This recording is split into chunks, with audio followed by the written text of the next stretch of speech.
Well done, guys. Thank you. And thank you, Stan. Thank you. I didn't know there would be music. I didn't know there would be a video. But I knew you'd all be here, and I'm grateful for the opportunity to be with you this breakfast. I will not be, forgive me, as entertaining as your former governor, Jerry Brown.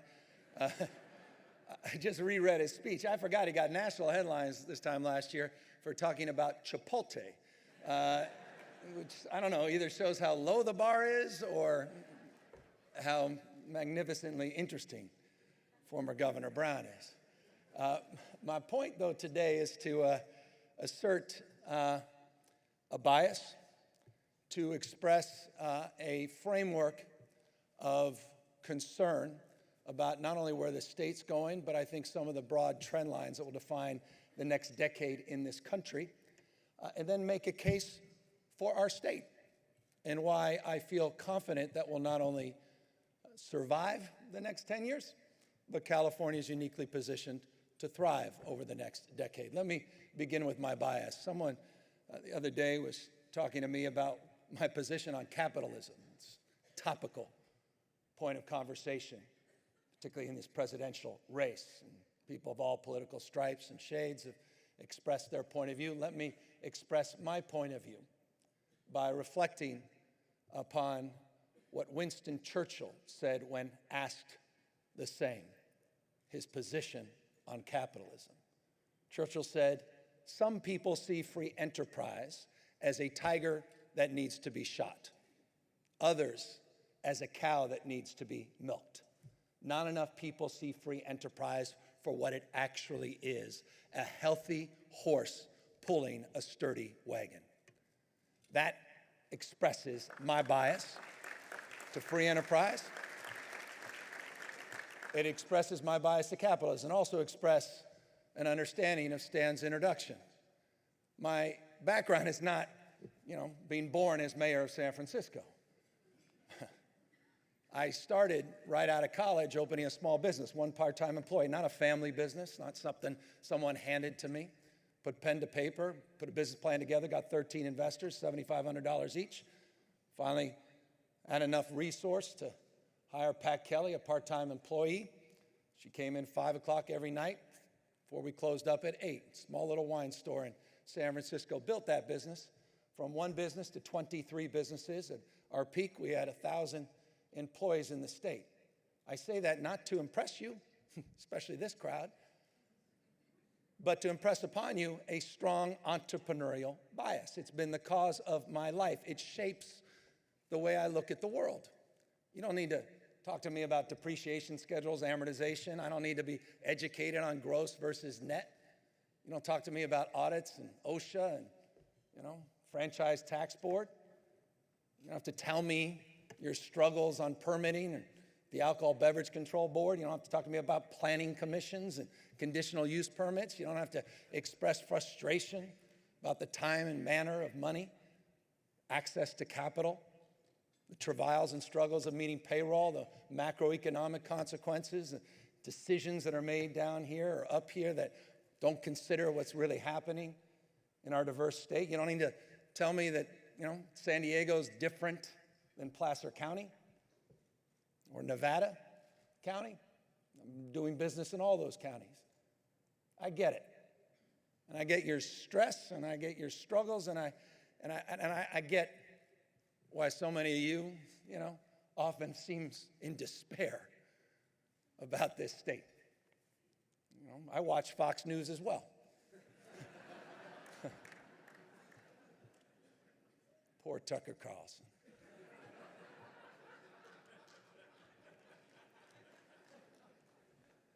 And I'm going to get back to our state, but let me frame the state of the state as I see it as succinctly, and I recognize the time is very limited, as I can.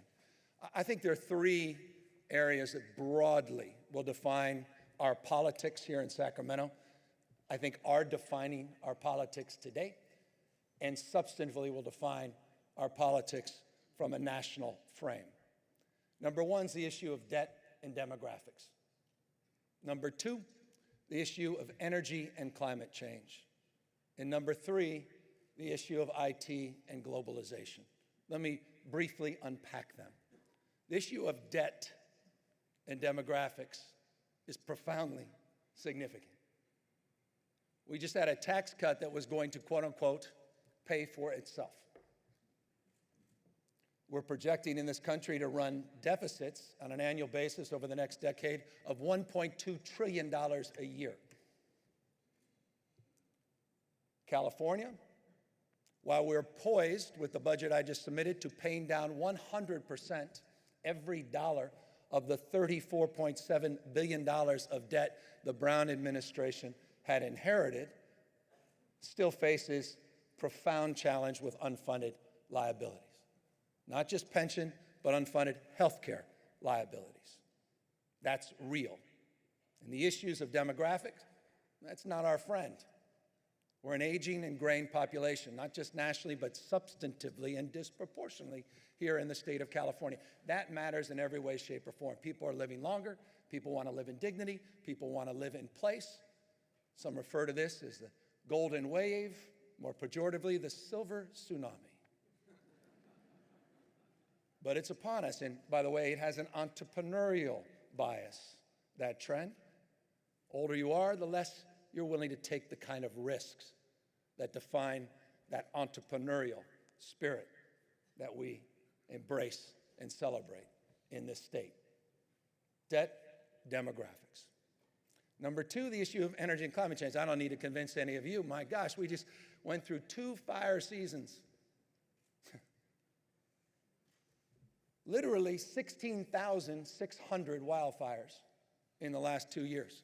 Took 139 lives, 2.8 million acres were destroyed, including the solvency of one of the largest investor-owned utilities in the United States of America, PG&E, in bankruptcy.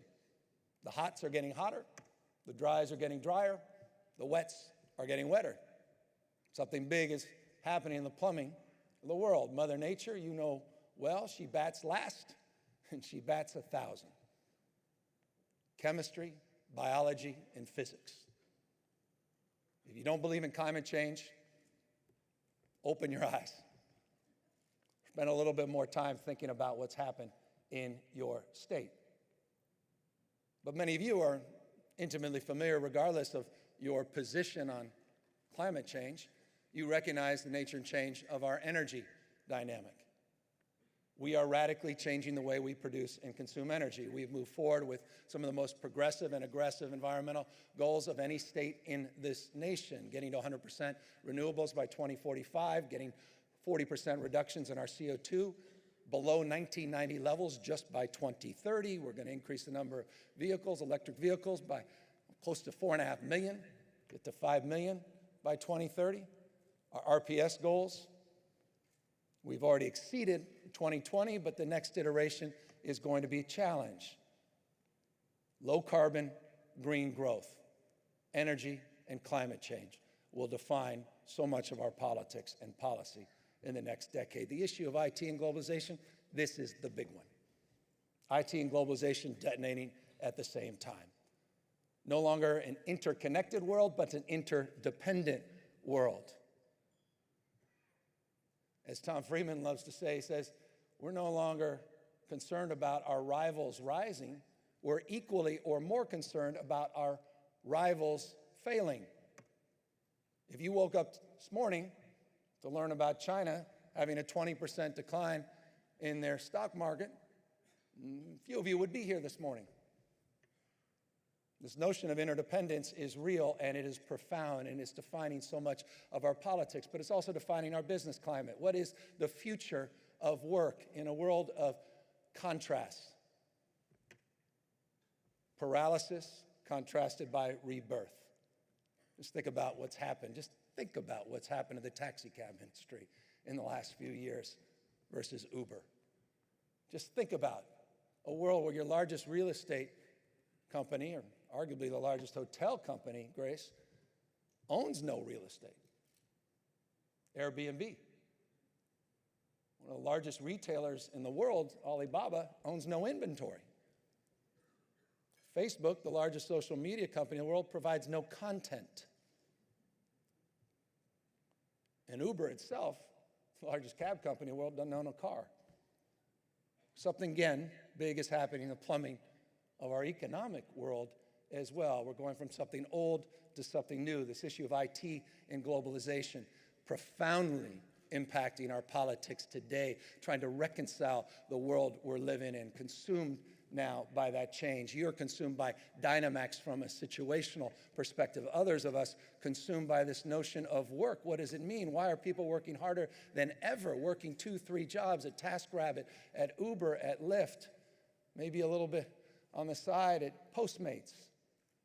But they don't have workers' comp. They don't get unemployment insurance. They're not getting any benefits. No wonder they're feeling more anxiety, more stress.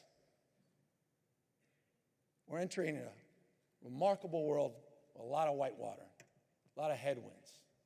Those are the 3 areas that I think will capture our mind share and our attention. And we've got to unpack all of those things. And I'm here to say, and trying to sum up, that this is the state to do it.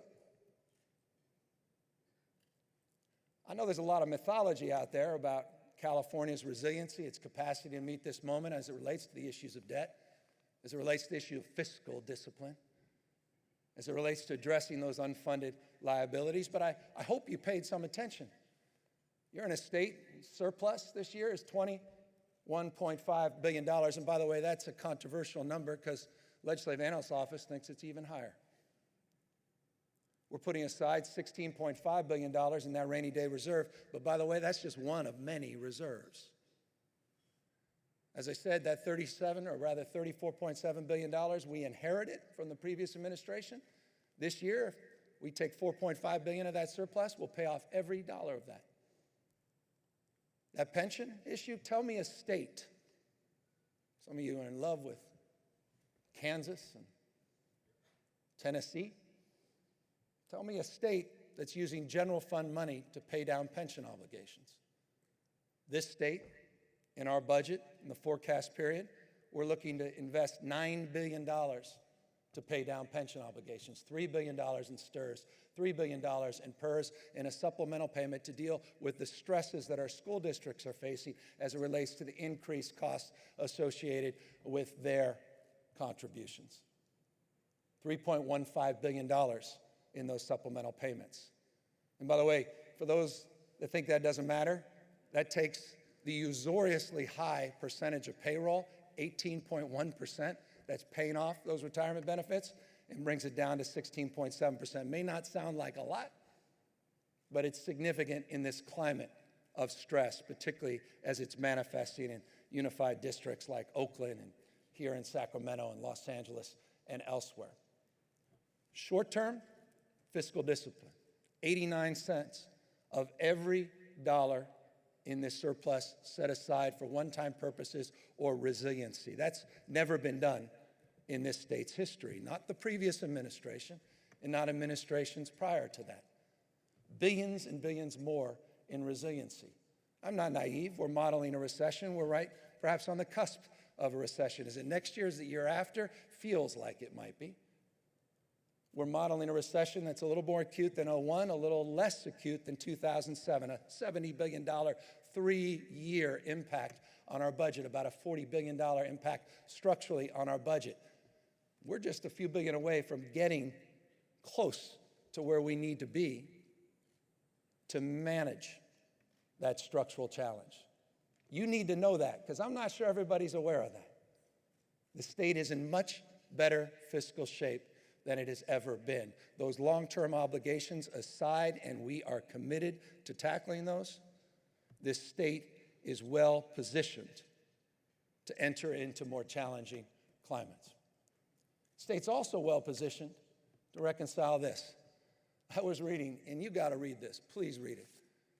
Time magazine did a whole, not just cover story, they did a whole damn piece in 1991 November about the endangered dream. I mean, you might as well, I've written, every week I read another article like this. But I love this one. It talks about the bright sunshine in California is casting dark shadows. Headline, Trouble in Paradise, the deflating dream, fluorescent disillusionment. Talks about deficits, wildfires in 1991, droughts, unaffordable housing. And it talks in categorical terms, and Grace, you reminded me of this in your comments about San Diego and what it represents. It talks about ethnicity in the bucket of negatives. Of course, there was a well-known politician at the time saying, we can't absorb any more of that.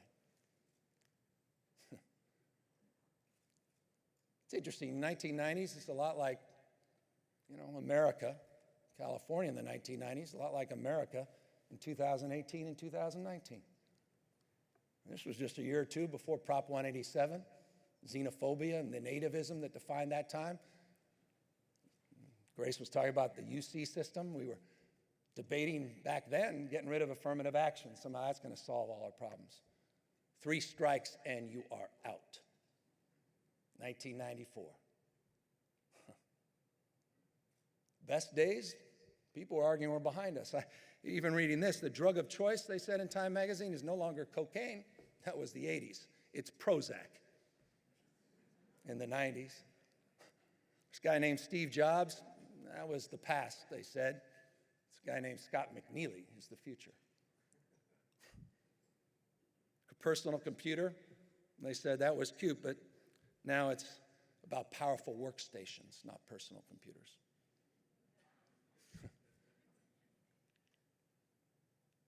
LA has more Mexicans, it said, than Mexico City.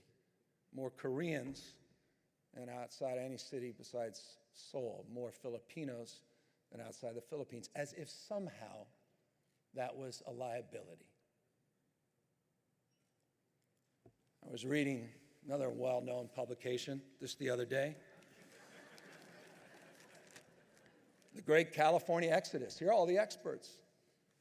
You know them well. Some of you know them intimately. One or two, you may be here. Talks about the liberal utopians losing the race for capital. I love this one because that was a decade ago. New numbers just came out.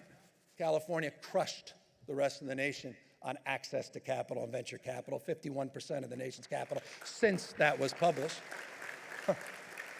How can that be? This one's great too because it talks about the Kansas dream.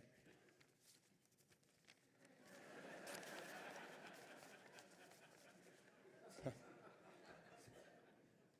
happy to provide copies if you need it. My point is this, and I'll close up. I get it.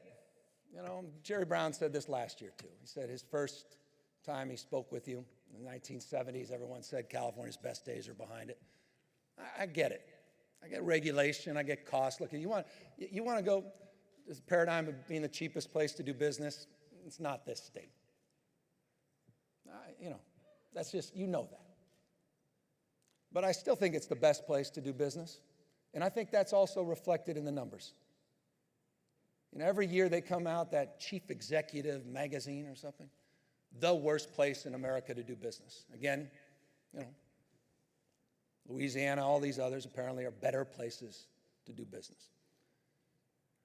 They always highlight Texas, Florida, and Tennessee. Well, with all due respect, the last 5 years, 3.8% GDP growth, Grace, in the last 5 years, outperforming Texas, Tennessee, and Florida. A $3 trillion a year economy. Last month, they came out with that new number, bigger than Texas and Florida combined. A state that has enjoyed 109 consecutive months of net job growth, California. A state running historic surpluses and historically low unemployment. If you look at the seasonally unadjusted numbers, it's 3.9, not that 4.3% everyone's advertising. My gosh, in San Mateo, 1.9% unemployment. Don't get me wrong, Imperial's not jumping up and down at 16.2, and that's the final point I want to make. I'm also not naive to the real stress that is the reality of California, and that's this bifurcated hybrid reality, the haves and have-nots. And yes, it is true, we have more people living in poverty than any other state in the nation. None of us are naive about that. 13.4% poverty rate. The nation's at 12.9. By the way, I want to repeat that. 13.4, the nation's at 12.9. Marginally higher than the national average, save one thing. The supplemental poverty rate is 19%. And that is a housing issue. This is the issue that defines more issues than any other issue. Grace is right about that. Housing is our great challenge. It was a trend line in 1991. It is a glaring headline today. It took us decades to get to this place. None of us are naive that SB XYZ is somehow going to magically solve all this. This is going to be a stubborn challenge to address. But our commitment, our resolve has never been stronger. We've never been more aligned. Don't be misled by the nattering nabobs of negativism that are talking 24/7 about situational politics in this building. There's something big happening on this issue that's deeper than just 1 week of 1 month of one legislative cycle. There's a commitment, there's a resolve to reconcile this. We cannot be a state that focuses exclusively on growth unless we focus equally on inclusion. Businesses cannot thrive.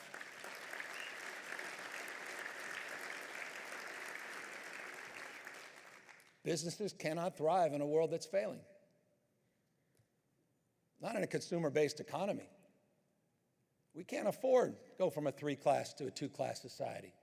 We've already gone from 52 paycheck society to 104 paycheck society, but you cannot afford to see a middle class squeeze like we're experiencing.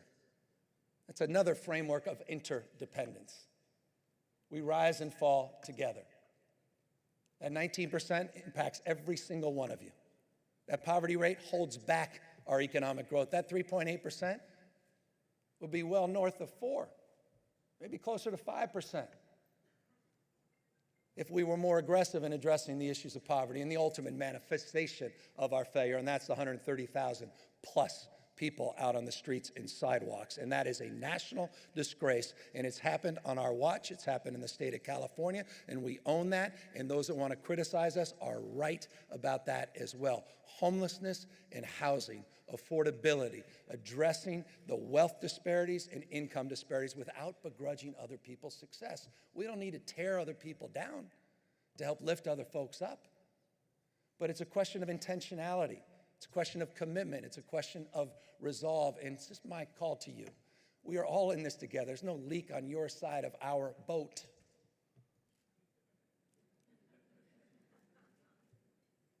We have a responsibility. Aristotle said it best. You can't live a good life in an unjust society. You can't wall yourself off to the misery and suffering around you.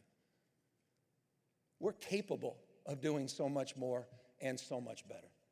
Homelessness can be solved. I don't think it can be solved. I know it can be solved. There's testament to that. Every day you meet someone who got off the streets and the sidewalks, someone who was self-medicated with drug or alcohol addictions, who was able to turn their lives around. Testament to that fact. I don't think the housing issue can be solved. I know it can be solved. It's a question of political will. Do we have the political will to take down those trophies, Grace, as you say, put them on aside, put everything on the table, and own up to the fact that our kids cannot afford to live in the homes they grew up in. And you can't afford to kick them out of the house, even at the 35 years old, because you don't want them to move to Tennessee.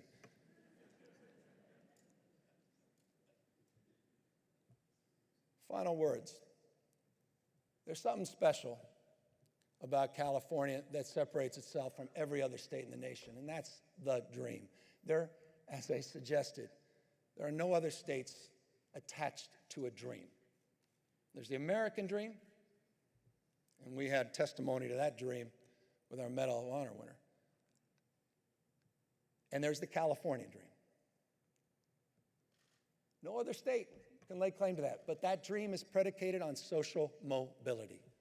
It's predicated on your capacity to see yourself somewhere in the future with faith and optimism that somehow you're going to move forward you're going to climb that proverbial ladder.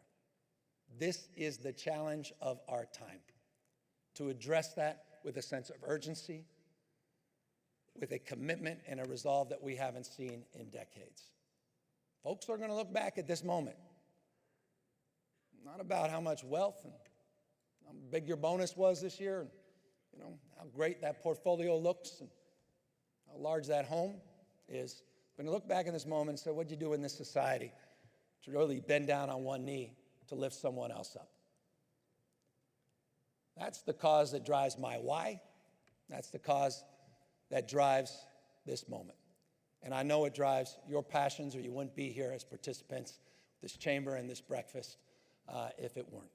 And so it's in that resolve, in that hope and expectation, that we commit ourselves, we put aside our differences, we work through these vexing issues over the next few months and years. We commit to closing that gap, minding that gap, address this issue, these disparities, and begin anew to reconcile this remarkable place we call home. In the 1990s, that Time magazine talked about North versus South.